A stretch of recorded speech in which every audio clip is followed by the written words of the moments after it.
નમસ્કાર વિદ્યાર્થી મિત્રો, ધોરણ 12 કોમર્સ વિષય નામાના મૂળ તત્વો એમાં ભાગીદારી પેઢીના વાર્ષિક હિસાબો એની અંદર આપણે હવાલાની ચર્ચા કરતા હતા. તો હવાલાની અંદર આપણે 15 હવાલા જોયા હતા. એમાં છેલ્લે આપણે જોયું હતું ખરીદ માલ પરત અને વેચાણ માલ પરત અંગેનો હવાલો કે ખરીદ માલ પરત નોંધવાનું રહી ગયું હોય, વેચાણ માલ પરત નોંધવાનું રહી ગયું હોય. ખરીદ માલ પરત નોંધવું હોય તો એ ખરીદ માલ પરતની નોંધ વેચાણ નોંધમાં થઈ ગઈ હોય અને વેચાણ માલ પરતની નોંધ ખરીદ નોંધમાં થઈ ગઈ હોય. આવા હવાલા ખરીદ માલ પરત અને વેચાણ માલ પરત અંગેના જોયા હતા. એનેથી આગળ આજે હવાલા જોવાના છે. તો એ પહેલાં હવાલાનો ચાર્ટ અહીંયા દોરી દઉં છું.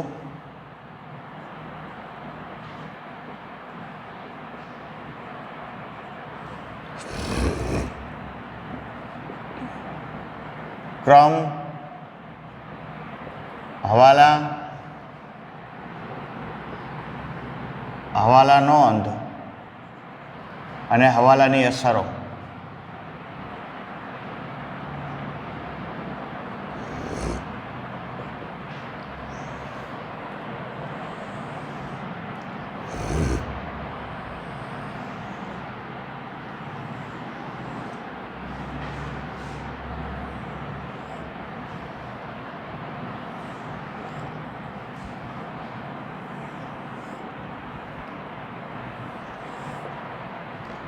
તો આ હવાલાના ચાર્ટની અંદર આપણે 15 હવાલા જોયા હતા. એના પછીનો 16મો હવાલો જે છે એ આપણે જોવાનો છે.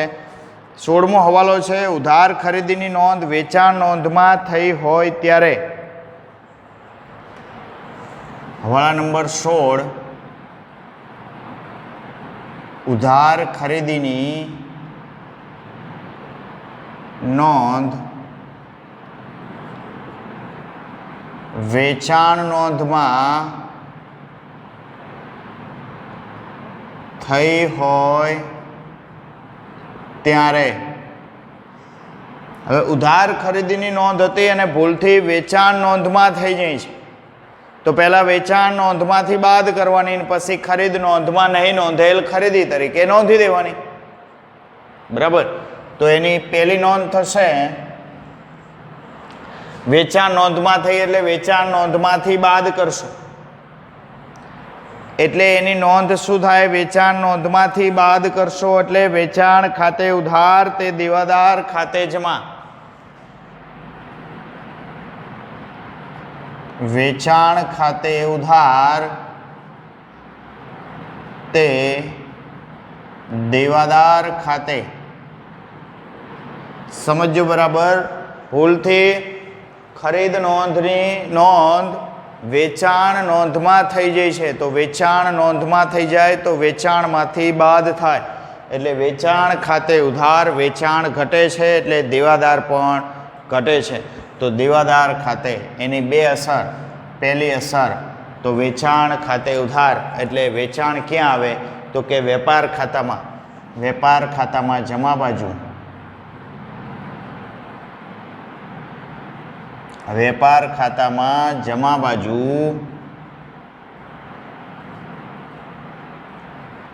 વેચાણમાંથી બાદ થાય એટલે કઈ અસર થઈ? ઉધાર અસર. અને બીજી અસર જમા અસર તો કે દેવાદારો. વેચાણ ઘટે તો સામે દેવાદારો પણ ઘટે. તો અસર નંબર 2, પાકા સરવૈયામાં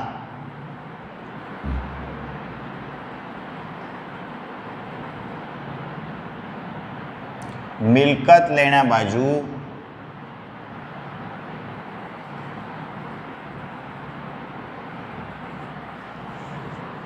દેવાદારોમાંથી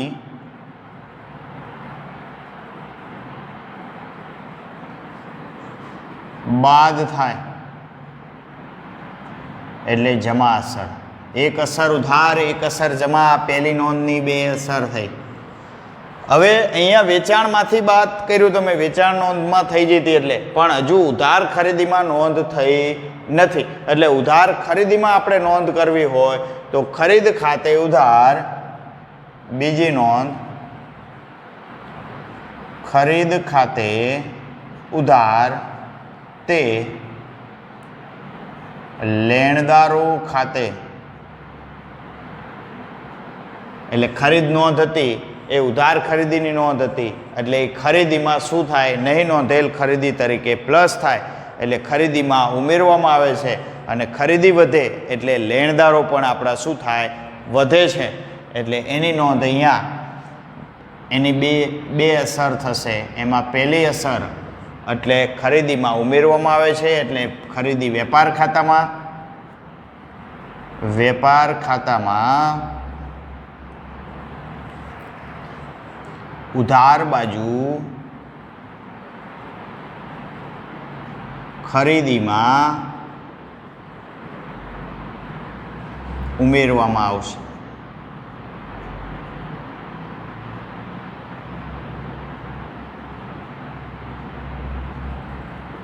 એટલે ઉધારમાં ઉમેરો તો ઉધાર અસર, અને બીજી અસર તો કે લેણદારો પણ એટલા વધે તો બીજી અસર પાકા સરવૈયામાં.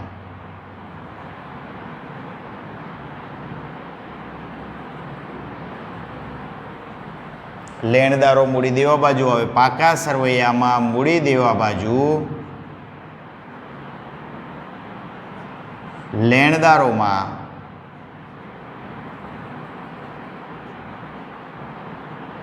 ઉમેરાય. એટલે મૂડી દેવા એટલે જમામાં ઉમેરો એટલે જમા અસર. તો આ રીતે આ હવાલાની પણ કેટલી અસર થશે, 4 અસર થશે.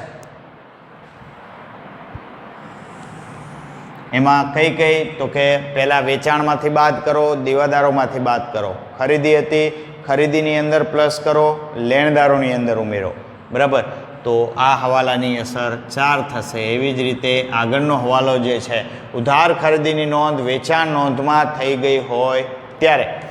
હવે એના પછીનો જે હવાલો છે એ હવાલાની અંદર તમને કીધું ઉધાર વેચાણની નોંધ ખરીદ નોંધમાં થઈ ગઈ હોય ત્યારે. ઉધાર વેચાણની નોંધ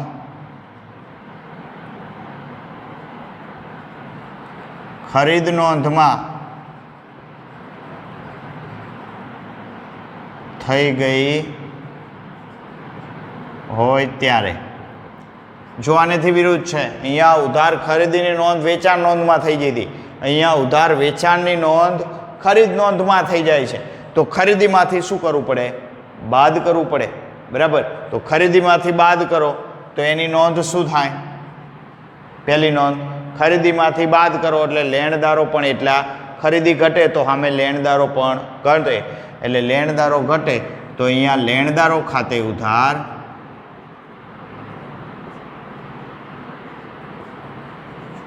તે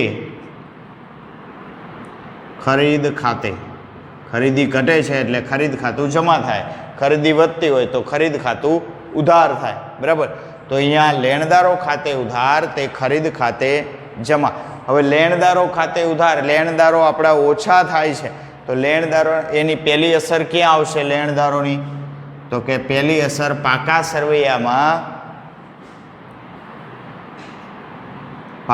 સરવૈયામાં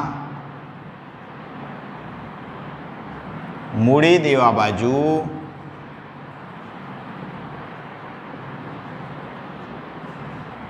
લેણદારો ઘટે છે, એટલે લેણદારોમાંથી શું થાય, બાદ થાય. એટલે જમામાંથી બાદ થાય એટલે ઉધાર અસર. અને બીજી અસર એટલે ખરીદ ખાતે, ખરીદી ક્યાં હોય તો વેપાર ખાતામાં, વેપાર ખાતામાં કઈ બાજુ હોય તો ઉધાર બાજુ. તો બીજી અસર વેપાર ખાતામાં ઉધાર બાજુ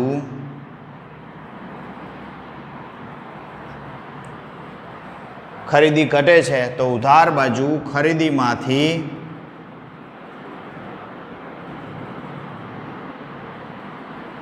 બાદ થાય. હવે ઉધારમાંથી બાદ થાય એટલે જમા અસર કહેવાય. તો એક અસર ઉધાર, એક અસર જમા. તો આ રીતે ઉધાર વેચાણની નોંધ ખરીદ નોંધમાં થઈ ગઈ હોય તો ખરીદીમાંથી પહેલાં આપણે બાદ કરી, એની નોંધ કરી. અને હવે ખરેખર ઉધાર વેચાણ જે છે એ નોંધવાનું રહી ગયું છે, હજુ નોંધ્યું નથી. કારણ કે નોંધ્યું હતું પણ શેમાં? ખરીદીમાં. તો ખરીદીમાંથી તો હવે બાદ કરી નાખ્યું. તો હવે ખરેખર આપણે ઉધાર વેચાણની નોંધ કરવી જોઈએ. તો ઉધાર વેચાણની નોંધ કરવી હોય તો એની નોંધ શું થાય? નહીં નોંધેલ ઉધાર વેચાણ જેવી. તો કે નહીં નોંધેલ ઉધાર વેચાણની નોંધ વેચાણની અંદર ઉમેરો છો, વેચાણ વધે તો સામે દેવાદારો પણ વધે. તો અહીંયા દેવાદારો ખાતે ઉધાર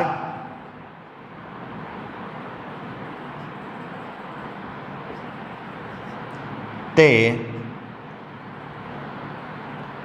વેચાણ ખાતે, દેવાદારો ખાતે ઉધાર તે વેચાણ ખાતે. તો આ નોંધની પહેલી બે અસર હતી. હવે આ નોંધની બીજી બે અસર શું થશે? તો કે દેવાદારો ખાતે ઉધાર. દેવાદારો ક્યાં આવે? પાકા સરવૈયામાં મિલકત લેણા બાજુ. નંબર 1, પાકા સરવૈયામાં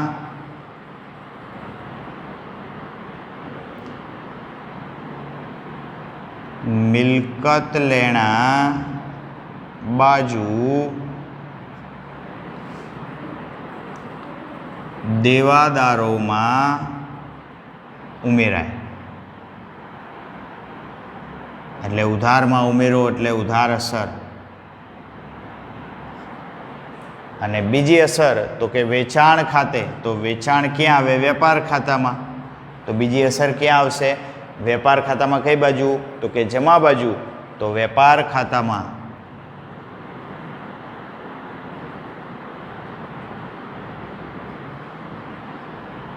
જમા બાજુ વેચાણમાં ઉમેરવામાં આવે છે, આવશે. તો જમાની અંદર ઉમેરો એટલે જમા અસર. તો આ રીતે આની પણ કેટલી અસર થશે? 2 અને 2 4 અસર થશે. તો આ હવાલો હતો. તો આ બે હવાલા આપણે જોયા ખાસ, કે ઉધાર ખરીદીની નોંધ વેચાણ નોંધમાં થઈ હોય અને ઉધાર વેચાણની નોંધ ખરીદ નોંધમાં થઈ હોય. તો એની 2 ને 2 4 અસર થાય દરેકની.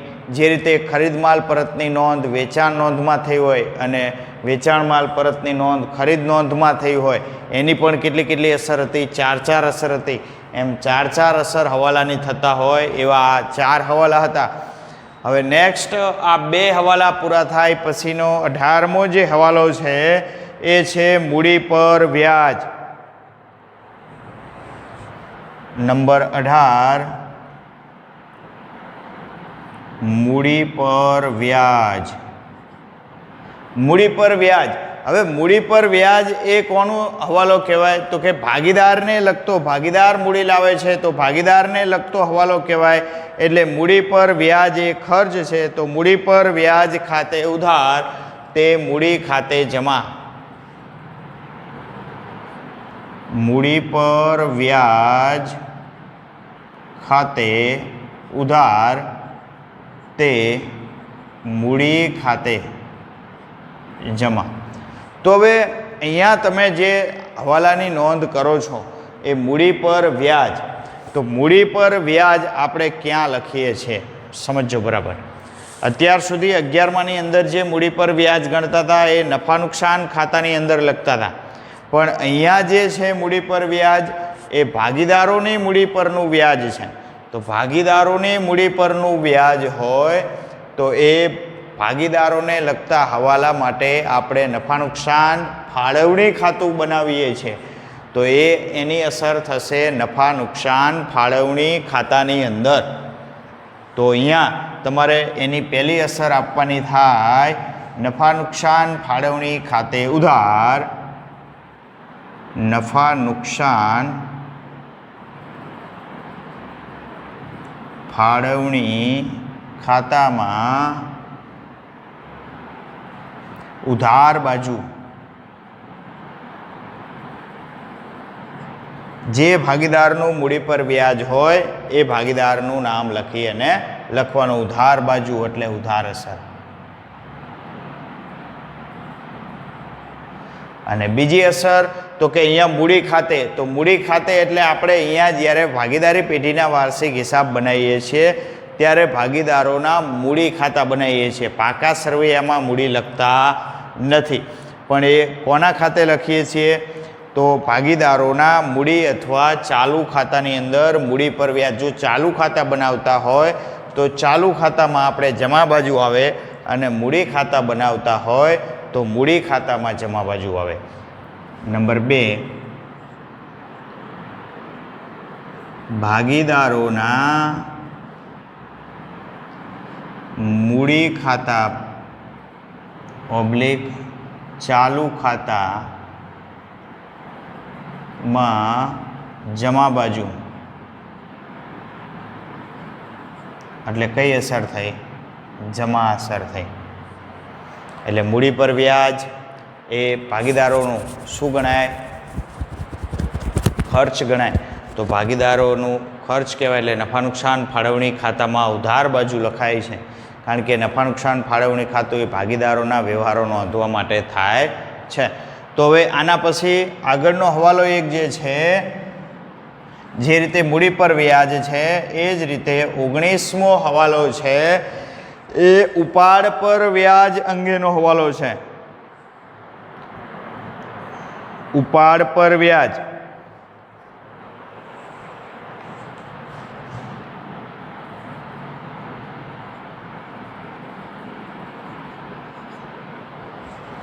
તો ઉપાડ પર વ્યાજ એની હવાલા નોંધ શું થાય? તો કે ઉપાડ હોય એની અંદર પ્લસ થાય, એટલે ઉપાડ ખાતે ઉધાર તે ઉપાડ પર વ્યાજ ખાતે જમા.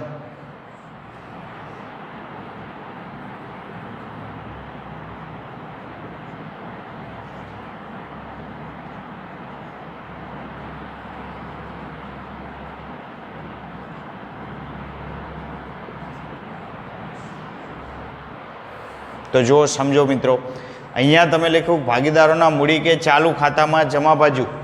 પણ જો તમને મૂડી કે ચાલુ ખાતા ના બનાવતા હોય તો એની અસર ભાગીદારોના મૂડી ખાતા એટલે કે મૂડી ખાતે એટલે પાકા સરવૈયામાં મૂડી દેવા બાજુ પણ સીધું મૂડી પર વ્યાજ તમે લખી શકો છો, મૂડીની અંદર ઉમેરી શકો છો. પણ ક્યારે? જ્યારે મૂડી ખાતાને ચાલુ ખાતા ના બનાવતા હોય ત્યારે. પણ જો મૂડી ખાતાને ચાલુ ખાતા બનાવતા હોય તો આ મૂડી પર વ્યાજ એ ભાગીદારોના મૂડી કે ચાલુ ખાતામાં જમા બાજુ લખવામાં આવે છે. બરાબર. તો એવી જ રીતે ઉપાડ પર વ્યાજ. તો ઉપાડ પર વ્યાજ એ ભાગીદારો માટે ખર્ચ છે, ભાગીદારો માટે આવક છે. બરાબર. પેઢી માટે આવક છે, પેઢી માટે આવક છે એટલે ઉપાડ પર વ્યાજ ખાતું એ આવક કહેવાય, અને ભાગીદાર માટે ખર્ચ છે એટલે ઉપાડ ખાતે ઉધાર. બરાબર. તો ઉપાડ ખાતે ઉધાર એટલે અહીંયા નફા નુકસાન ફાળવણી ખાતાની અંદર શું થશે? તો કે ઉપાડ પર વ્યાજ એ જમા થાય અને ભાગીદારોના મૂડી ખાતે પહેલી વસ્તુ, પહેલી આમ નોંધ. તો ઉપાડ ખાતે ઉધાર. ઉપાડ એ ભાગીદારોના મૂડી કે ચાલુ ખાતામાં ઉધાર બાજુ આપણે લખીએ છીએ. જ્યારે આપણે એના ફોર્મેટ જોયા હતા ત્યારે આપણને ખબર છે કે ભાઈ ઉપાડ ક્યાં લખતા હતા? તો કે ઉપાડ ભાગીદારોના મૂડી અથવા ચાલુ ખાતામાં ઉધાર બાજુ આપણે લખતા હતા, અને ઉપાડ પર વ્યાજ એના નીચે જ લખતા હતા. બરાબર. તો અહીંયા પહેલી અસર ભાગીદારોના